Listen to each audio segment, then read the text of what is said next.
আসসালামু আলাইকুম গাইস, এই প্রথমবার আমরা এখানে ঘুরতে আসছি। ঠিক আছে, একটা অলৌকিক কাহিনী হয়ে গেল। এই জায়গায় আসার পর আমরা দুই ভাই মিলে ছবি তুলছিলাম এখানে। ঠিক আছে, হঠাৎ করে দেখলাম এখানে কেটা যেন চোখের মতো অনেক লাড়াচাড়া হচ্ছিল। ঠিক আছে, তো লাড়াচাড়ার পর আমরা সামনে যাই। সামনে যাওয়ার পর একটা দেখি অদ্ভুত কি জানি একটা এদিক থেকে একটা দৌড় দিল। ঠিক আছে, দৌড় দেওয়ার পর আমরা ভাবতে পারি না যে এই জায়গায় আমরা আসছিলাম ছবি তোলার জন্য দুই ভাইয়ে। ঠিক আছে, তারপর আমরা এখানে একটা কবরস্থান আছে, এই কবরস্থানটা আমরা ফলো করি নাই। ঠিক আছে, এখানে কবরস্থান আছে।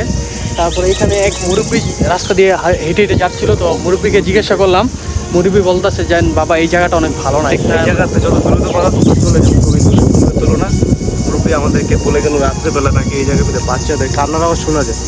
এটা শোনার পর আমাদের এত ভয় লাগতেছে, আমরা তো কোনো রকম ছবি তুলবো না, কি করবো আমরা পারতাছি না দৌড়তে যেতে এই জায়গাতে। তো আপনারা যারা এইখানে আসবেন, ঠিক আছে, তখন এখানে আপনারা ছবি তুললেন না। ঠিক আছে, কারণ এই জায়গাটা নাকি অনেক ভালো না।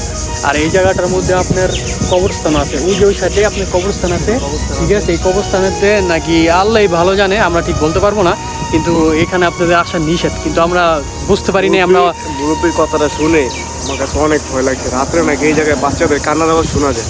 হ্যাঁ, এই জন্য আমরা সাইডে কবরস্থান, এই জন্য আমরা কি ভয়াবহ জায়গাটা। হ্যাঁ, এই জন্য আমরা চিন্তা করলাম যে একটা মানুষকে সাবধান করার জন্য, যেন মানুষ এই জায়গায় আসলে যেন মানুষ জিনিসটা দেখে চিনা যায়, মানুষ চিনে যেন এখানে না আসে। ঠিক আছে, এই জায়গাটা অনেক ভয়াবহ।